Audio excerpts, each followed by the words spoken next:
lóye o tó yà sí ìrìnàjò àfi ìrìnàjò mẹ́jọ mẹ́jọ kú àtúbẹ̀ tí ẹ̀ sáyé lọ ọ̀rẹ́ ní ìgbẹ̀yìn o. Ẹ̀jẹ̀ kọ́ra wa lóye o tó yà sí ìrìnàjò àfi ìrìnàjò mẹ́jọ mẹ́jọ kú àtúbẹ̀ tí ẹ̀ sáyé lọ ọ̀rẹ́ ní ìgbẹ̀yìn o. Olúrìbàrìbà ọlọ́mọmọmọ rìbà o. Olúrìbàrìbà o ìyá ayé mọmọ rìbà o. Egun ọwọ́ ọmọ àti rìbà o.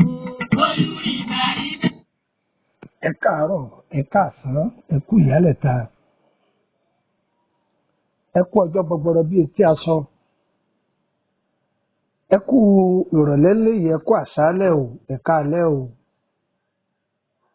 Gbogbo ọmọ Yorùbá tí ń bẹ lókè òkun àti tí ń bẹ ní ìsàlẹ̀ ọ̀sà gbogbo yín ni mo kí. Sáyẹ́ǹsì Yorùbá yìí ni mo fẹ́ kẹ́ jẹ́ ká kọ́ra wa. Káyé náwó múgùn káàkiri mọ́. Mo ti jẹ́ oyé wa yìí pé dúkìá Ọlọ́run ló yí wa ká. Àìmọ̀ wúlò rẹ̀ òun ní ń jẹ́yà ọmọ àjọ ọ̀pọ̀lọpọ̀ èèyàn. Sáyẹ́ǹsì Yorùbá yìí dá lórí igi kan táwọn Yorùbá ń pè ní kasíà. Igi kasíà. Egbò rẹ̀ lákọ̀ọ́kọ́ sọ̀rọ̀ bá lónìí. Tó bá yá bá dọjọ́ mi, àá tún sọ̀rọ̀ bá ìwúlò ewé rẹ̀. Egbò kasíà wúlò púpọ̀ fún ìtọ́jú àrùn ara. Ó wúlò fún ọmọ ọwọ́, ó wúlò fún àgbàlagbà, oníṣẹ́ ọwọ́, alákọ̀wé, arúgbó, omidan, gbogbo wa ló wúlò fún egbò kasíà. Egbò yìí dáa débi wípé tẹ bá pa èpo rẹ̀, kódà kọ́ pẹ́pẹ́pẹ́ ká má rẹ̀gbẹ́ rí, tẹ bá tún gún dígbín, iṣẹ́ rẹ̀ ń lọ ni. Àbí igi rẹ̀ tí ẹ wá ní ẹ bá wa egbò rẹ̀, ṣe hàn pé egbòogi míì tá a bá wà tó bá pẹ́ńlẹ̀ kò ní wúlò mọ́, yóò di igi ìdáná lásán ni. Ṣùgbọ́n kasíà ò rí bẹ́ẹ̀ o. Tẹ bá wà tẹ tọ́jú ẹ̀ dáadáa, oró rẹ̀ ṣẹ̀ dé ni. Ó jẹ́ igi tó dáa tó sì wúlò fún ìtọ́jú àlàáfíà ara ọkùnrin àti àlàáfíà ara obìnrin. A máa fi tọ́jú sọmọdọ̀lẹ́, ètò máa sọmọdọ̀lẹ́ ìwé fún yín gbọ́ ọba yá. Bọ̀dá kìí ṣe pé ẹ lè jẹ kaṣọ ẹ̀bà mẹ́fà, bẹ́ẹ̀ ni kìí ṣe pé ẹ lè jẹ fùfú mẹ́jọ tán. Èrò wá ní kẹ́ dórí ìyàwó yín, kẹ́ mọ́kànlá ọ̀yọ́ lẹ́ẹ̀kan, kẹ́ má lè ṣe lẹ́lẹ́ẹ̀kejì, tàbí alákọ̀ọ́kọ́ gan kẹ́ má tí ì ṣe ìṣẹ́jú méjì lọ, kẹ́ ti máa ka níwùsì. Kò yẹ kó rí bẹ́ẹ̀. Egbògi yìí dáa gan-an ní ọ̀pọ̀lọpọ̀ ẹ̀wọ̀n òwú bẹ̀. Òun la fẹ́ sọ̀rọ̀ lé lórí. Yorùbá máa pe àrùn kan ní ìdákọ́lẹ̀. Àwọn ẹlòmíì, àwọn alásọ̀bàjẹ́ wọn a tún ní alẹ́ ọ̀pá ẹ̀yìn. Sárùn tí í jẹ́ alẹ́, ìsìsárùn tí í jẹ́ ọ̀pá ẹ̀yìn. Ẹni tó bá lọ kọ́ ewé àtegbò yọ mọ̀ pé rọ́bìsì ní í jẹ́ bẹ́ẹ̀. Pile is pile. Kò sí ohun tí jẹ́ alẹ́. Èèyàn lè ní weak erection.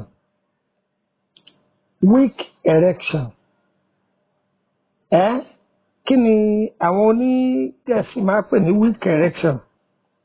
Òun ni iṣan tí ń gbé àtọ̀ wá tí jẹ́ kọkùnrin kó lè ṣe dáadáa lọ́dọ̀ olólùfẹ́ rẹ̀. Tíṣan yóò bá lè dáadáa tó, ṣe mọ̀ pé bí bóòtù bá dẹ̀ lára ọkọ̀ kò ní ṣiṣẹ́ àfi tí wọ́n bá yọ spanner tí wọ́n fi spanner dè é dáadáa. Irú iṣẹ́ bẹ́ẹ̀ ni Yorùbá máa pè ní àpèjáàmù ẹnu ni kí wọ́n máa sọ pé alẹ́ ọ̀pá ẹ̀yìn. Ìtumọ̀ wọn fi dàkọ̀ ọ̀pá ẹ̀yìn ni pé agbára ọkùnrin ẹ̀yìn ló wà. Tí ọkùnrin bá fẹ́ lásìpọ̀ pọ̀ lóbìnrin dáadáa, tó bá ní àrùn ẹ̀yìn kò ní lè ṣe. Ṣùgbọ́n tí ò sí àrùn ọ̀pá ẹ̀yìn, ẹyẹ ń jayé sí nǹkan kan, ẹ má rẹ́rìn o. ṣe wọ̀ pé tí omi ara ọkùnrin bá ń bọ̀ ẹ̀yìn náà mọ̀ pé mo máa dá yàtọ̀ bí yàrá bá ń lò ṣẹ́jú márùn tẹ́lẹ̀ yẹn karamọ́ yóò fi sí spíìdì kíní ọ̀hún máa rìn wìnìwìnì débi pé yóò gba ọ̀pẹ́ ẹ̀yìn kọjá só ti yé báyìí nísì alẹ́ ihun tá à ń pè ní alẹ́ òun náà ni Yorùbá ń pè ní ìdákọ́lẹ̀ òun náà sì ní í jẹ́ ọ̀pá ẹ̀yìn so kí ló wá bí gbogbo ẹ̀ ju jẹ̀dí lọ tí jẹ̀dí bá pọ̀ lára èèyàn ó lè gbàgbára lọ́wọ́ ọkùnrin kí nǹkan ọmọkùnrin kó má lè dérí mọ́ só ti yé kódà tó lè dòkú a máa fa ìdíwọ́ ìdènà fún obìnrin náà kì í jẹ́ yóò tó tè dúró ní ara obìnrin tí jẹ̀dí bá pọ̀ lára obìnrin àǹtí tọ́jẹ́ pé Pepsi òun lẹ́yìn bí sómi mú oúnjẹ inú agolo òun lẹ́yìn mọ̀ jẹ jù ṣùgbọ́n tó di parísù tínú rún kó tó rí nǹkan oṣù rẹ̀ tàbí tó rí nǹkan oṣù rẹ̀ tó ń lami tàbí tó ń rùn tàbí tí ń yọ̀ irú àwọn egbògi tí a bá ń lò ó dáa púpọ̀ inú rírun ni jẹ̀dí ni ojú ṣíṣú ni ara jíjájẹ ni bí a bá ń lò ó máa dáa gan ni o yóò ṣe ìrànlọ́wọ́ fún àlàáfíà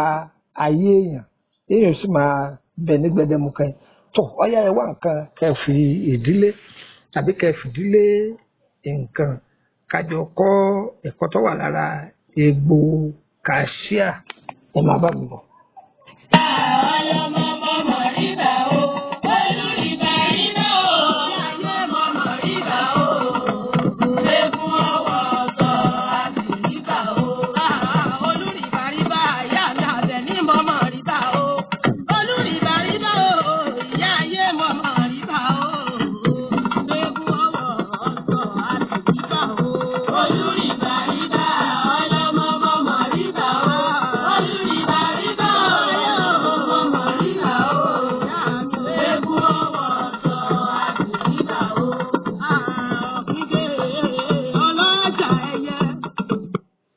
ṣe rí egbòogi tí mo sọ fún yín yìí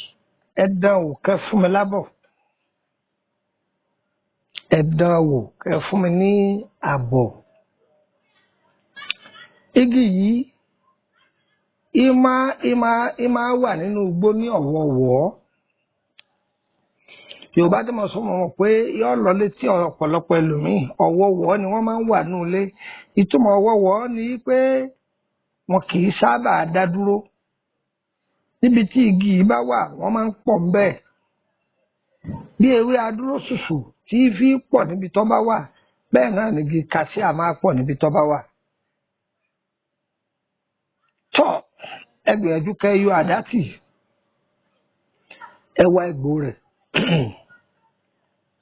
tẹ́ bá wá egbò rẹ̀ ṣẹ́rí ẹ fún mi fọ́ọ̀nù èpo tí ń bẹ ní ara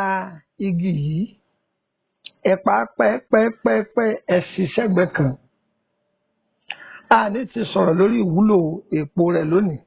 tí igi rẹ̀ nìkan lákọ̀ọ́kọ́ sọ tí ó ń jẹ́ part 1 ṣẹ́rí igi yìí ẹ là á wẹ́wẹ́wẹ́wẹ́ ẹ wá ike lítìrì kan àbí ike lítìrì 5 litre tàbí ike 1 litre ẹ má bínú pé ti Kútọ́nù mọ́ mi lára àwọn French country lítìrì làwọn pe lítà tẹ́ bá rí ike 5 litre ẹ kó sínú ẹ̀kọ́ pọ̀ ẹ wá àlùbọ́sà áyù ẹ kó sí ẹ ti wá àlùbọ́sà áyù ẹ ti kó sí ẹ wá lọ wá èso bọ̀ọ̀ní yẹn tẹ́ bá ti rí èso yìí tẹ́ bá ti lọ́dọ̀ àwọn tí ń tà yóò dàbí tablet tó wà nínú sachet léso bọ̀ọ̀ní ṣe rí nù ẹ dà á sí ẹ ti dà á sí ẹ wá rọra wá egbò akọ́gùn ẹ kó sí kò pín dandan bẹ́ẹ̀ bá fọ́pọ̀ akọ́gùn sí ṣùgbọ́n tó bá wù ọ́ egbò akọ́gùn sí ẹ ti ṣe bẹ́ẹ̀ tán wọ́n ń pe ìtàkùn kan ní ìtàkùn mádùmárò ẹ bá dọ́dọ̀ àwọn eléwé ọmọ wọ́n tà fún yín mádùnmárò ikọ̀ rẹ̀ náà nìyẹn o ìmọ̀ ikọ̀ mi tẹ́yìn tó ń pè ó ìtàkùn ni ẹ bá ti lẹ́yìn ọ̀rá ẹ̀gẹ́ wẹ́wẹ́ ẹ̀kọ́ sí ọwọ́ àkùsọ̀wọ́ ohun tẹ́yìn fi rẹ̀ o àwọn ẹlòmíràn máa lo márayá wọn a máa fi rẹ̀ àgbo ẹ máa wọ́n ń pè márayá àwọn ẹlòmíràn máa lo sinapu ní jẹ́ bẹ́ẹ̀ wọ́n fi rẹ̀ tó ẹni tẹ́sìn rẹ̀ bá lo márayá kó lo omi kó fi rẹ̀ ẹ máa mu àgbo náà ẹ fún mi lábọ̀ kí mo rẹ̀ sí ẹ fún mi lábọ̀ àgbà sára láàárọ̀ ká tó jẹun tọ́ba wa fẹ́ kọ́ pẹ́